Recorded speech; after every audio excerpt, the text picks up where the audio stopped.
Roman Reigns is the best WWE superstar right now and is going to be the best of all time in the history of WWE.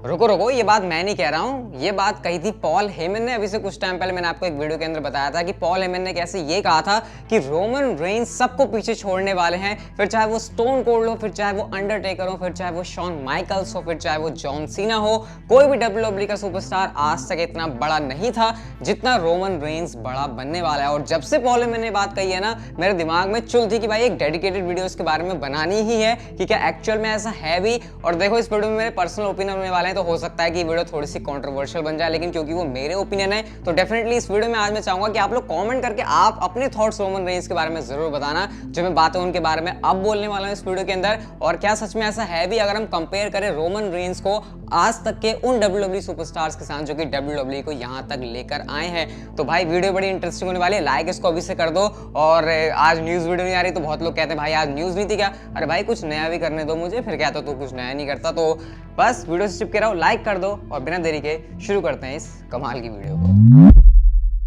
देखो, सबसे पहले तो इस चीज को पूरी तरीके से इग्नोर कर देना चाहिए हमको कि रोमन रेंस समवन फैमिली से हैं, इस वजह से उनको डब्ल्यूडब्ल्यूई के अंदर पुश मिला। क्योंकि अगर तुम्हारी गाड़ी इसी बात पर अटकी रह जाएगी कि रोमन रेंस समवन है, उसका फैमिली बैकग्राउंड था, इस वजह से रोमन रेंस को फेस सुपरस्टार जब वो पहले से तब पुश मिला और उसके बाद आज जाकर वो उस लेवल पर तभी पहुंच पाए, तो देखो तुम्हारी बात हो सकती है सही हो, लेकिन ठीक है भाई, वो तो हो गया तो हो गया। अब अगर तुम इसी बात पर रोमन रेंस को हमेशा कहते रहोगे, अड़े रहोगे कि नहीं भाई समवन है इसलिए पुश मिल रहा है, तो ये मेरे को नहीं लगता कहीं से सेंस बनाता है। तो मुझे लगता है इस वाली चीज को हमको यहाँ पर पूरी तरीके से अवॉइड करना है, इसके ऊपर हम बिल्कुल भी फोकस नहीं कर रहे। फोकस करते हैं उस पहली चीज के ऊपर जो कि रोमन रेंस को सबसे ज्यादा मुश्किल टाइम मैं कहूंगा डब्ल्यूडब्ल्यूई का इस समय चल रहा है, जिस समय वो काम कर रहे हैं। मुश्किल टाइम ये नहीं कि पैंडेमिक चल रहा है या फिर ये कोई रीजन, मुश्किल टाइम मैं इसलिए कह रहा हूं क्योंकि अगर आप रोमन रेंस को उन सारे सुपरस्टार से कंपेयर करो जो कि डब्ल्यूडब्ल्यूई के अंदर बड़े नाम रह चुके हैं, स्टोन कोल्ड का मैं यहाँ पर नाम लेना चाहूंगा, आज के टाइम पर बहुत ही ज्यादा मुश्किल है। डब्ल्यूडब्ल्यूई में अब तक का सबसे ज्यादा मुश्किल है फैंस को खुश करना, क्योंकि हर एक फैन के पास अपना अलग ओपिनियन है। हर कोई बंदा सोशल मीडिया पर के ऊपर वो बातें लिख सकता है जो कि डायरेक्टली सुपरस्टार को इफेक्ट करती है, जबकि पहले के टाइम में आज से 20 साल पहले ऐसी चीजें बिल्कुल भी नहीं हुआ करती थी। फैंस अपने ज्यादा ओपिनियन रखते हैं, और सबसे बड़ा अंतर है विंस मैकमैन का। उस टाइम पर विंस मैकमैन एक जीनियस थे और आज के टाइम पर विंस मैकमैन क्या है मुझे बताने की जरूरत नहीं। अगर आप हमारे सारे वीडियोस को देखते हो, कुछ मैं अगेंस्ट नहीं हूं विंस मैकमैन के, लेकिन डेफिनेटली उस टाइम पर विंस का दिमाग जिस तरीके से चलता था आज उस तरीके से वो डेफिनेटली नहीं चलता। और ये बात मैं नहीं कह रहा हूं, ये बात वो सारे लेजेंड्स बोल चुके हैं जो कि उस टाइम पर विंस मैकमैन के साथ काम करते थे। तो सोचो, इस टाइम पर रोमन रेंस जैसे सुपरस्टार का ग्रो कर पाना एक इम्पॉसिबल टास्क था, क्योंकि एक रीजन इसके पीछे था कि रोमन रेंस को ऑलरेडी फैंस की तरफ से नेगेटिव रिएक्शन मिल रहा था। और होता नहीं, जब हम किसी एक बंदे को लेकर अपना एक पर्सपेक्टिव बना लेते कि हाँ ये तो ऐसा है, ये तो ऐसा ही रहेगा, तब उस बंदे के लिए और भी ज्यादा मुश्किल हो जाता है कि वो कैसे अपने आप को ग्रो करे, कैसे वो अपने आप को ट्रांजिशन करे। क्योंकि रोमन रेंस को आपको पता है एक फेस सुपरस्टार के तौर पर कितनी ज्यादा हेट मिली थी। इवन मैं रोमन रेंस को उस टाइम पर देखता था, रोमन रेंस पॉपुलर थे इंडिया में, लेकिन मैंने भी कई ऐसी वीडियोस बनाई है जहां पर मैंने कहा था कि नहीं रोमन को यहाँ पर ऐसा नहीं जीतना चाहिए। हाँ, उसके लिए मुझे हेट भी मिली थी, लेकिन जो मेरे ओपिनियन थे वो मैंने उस टाइम पर भी रखे थे, जो मेरे ओपिनियन है वो मैंने आज भी रखे हैं।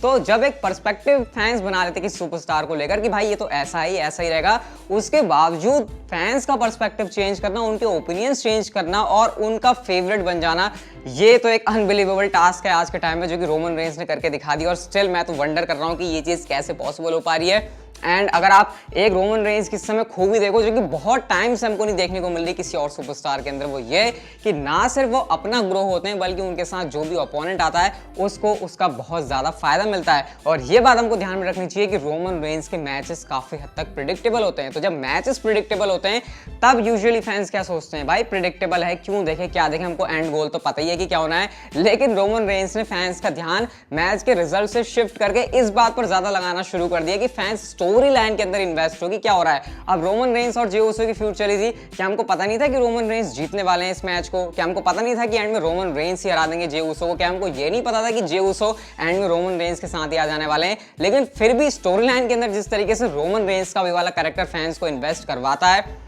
इसका रिसेंट टाइम में मैंने कोई भी एग्जांपल नहीं देखा है जो कि मैं बता सकूं कि हाँ इस सुपरस्टार ने भी ऐसा किया था। देखो, ड्रू मैकिंटायर मुझे बहुत ज्यादा पसंद है, लेकिन ये चीज मैंने ड्रू मैकिंटायर के केस में देखी है कि एज अ इंडिविजुअल तो ड्रू मैकिंटायर ने बहुत अच्छा काम किया पिछले 1-1.5 साल में। लेकिन जब भी हमको ड्रू मैकिंटायर के केस में ऐसा लगा है कि नहीं भाई ये रिजल्ट बहुत ही ज्यादा प्रिडिक्टेबल है, तब हमको ऐसा लगता था कि बस ठीक है, इसमें ज़्यादा मज़ा नहीं है। चाहे आप ड्रू मैकिंटायर की वो पिछले साल की फ्यूड याद करो जब बैकलैश में बॉबी लैशली के साथ हुई थी, चाहे सेथ रॉलिंस के साथ बात कर लो, पता था हमको रिजल्ट क्या होना है, तो स्टोरी लाइन के अंदर उतना मज़ा नहीं था, जबकि मैचेस हमेशा ड्रू मैकिंटायर ने अच्छे ही दिए। तो यहाँ पर ये बहुत ही पॉजिटिव चीज़ है आज के टाइम में जो कि रोमन रेंस कर पाते हैं। दूसरे सुपरस्टार से कैसे बेस्ट निकलवाना है वो चीज़ डेफिनेटली रोमन रेंस के अंदर कूट कूट के भरी है।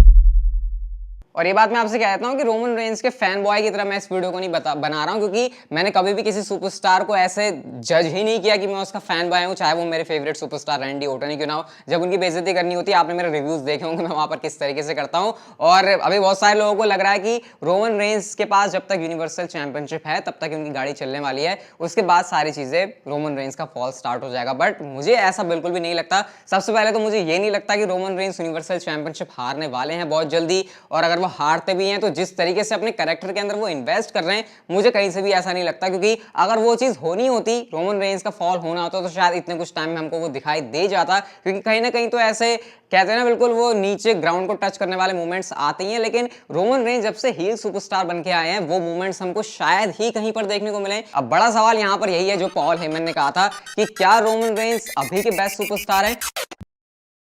बट डेफिनेटली मुझे नहीं लगता इसमें किसी को भी कि डिबेट, मतलब ये डिबेट करने वाला टॉपिक भी है। चाहे आप सेथ रॉलिंस का नाम ले लो, चाहे आप ड्रू मैकिंटायर का नाम ले लो, आप इवन रैंडी ऑर्टन का नाम ले लो, रैंडी ऑर्टन होंगे अपने ऑल टाइम के बढ़िया, लेकिन इस टाइम पर रोमन रेंस से बेस्ट चीज डब्ल्यूडब्ल्यूई में देखने के लिए कोई भी नहीं। और ये बात मैं आपको बता रहा हूँ ना सिर्फ इंडिया से बल्कि वर्ल्ड वाइड, अगर फैंस स्टिल डब्ल्यूडब्ल्यूई को देख रहे हैं तो उसके पीछे रोमन रेंस रीजन है। क्योंकि रोमन रेंस की वजह से वो स्मैकडाउन ट्यून करते हैं और उस बहाने उनको 2-4 और सुपरस्टार्स भी देखने को मिल जाते हैं जिनके बारे में शायद वो केयर नहीं करते, लेकिन क्योंकि रोमन रेंस की वजह से वो ट्यून कर रहे हैं तो फिर शायद डब्ल्यूडब्ल्यूई को इस चीज में हेल्प हो रही है। अब जहां तक बात रही पॉल हेमन के ये कहने की कि रोमन रेंस सारे डब्ल्यूडब्ल्यूई के लेजेंड्स को पीछे छोड़ने वाले हैं और वो डब्ल्यूडब्ल्यूई के बेस्ट सुपरस्टार बनेंगे इन द हिस्ट्री, तो देखो अगर पॉल हेमन ने ये वाला स्टेटमेंट किसी और सुपरस्टार के लिए दिया होता, रोमन रेंस के अलावा कोई भी, चाहे आप सेथ रॉलिंस का नाम ले लो, चाहे आप ड्रू मैकिंटायर का नाम ले लो, उनकी यहाँ पर बनती जबरदस्त तरीके से मजाक। क्योंकि मेरे ख्याल से ये किसी भी तरीके से इन सुपरस्टार्स को करंटली देखते हुए कहना सही नहीं होता, लेकिन क्योंकि रोमन रेंस के बारे में ऐसा कहा गया तो कहीं से भी मजाक यहाँ पर पॉल हेमन का बिल्कुल नहीं बना है,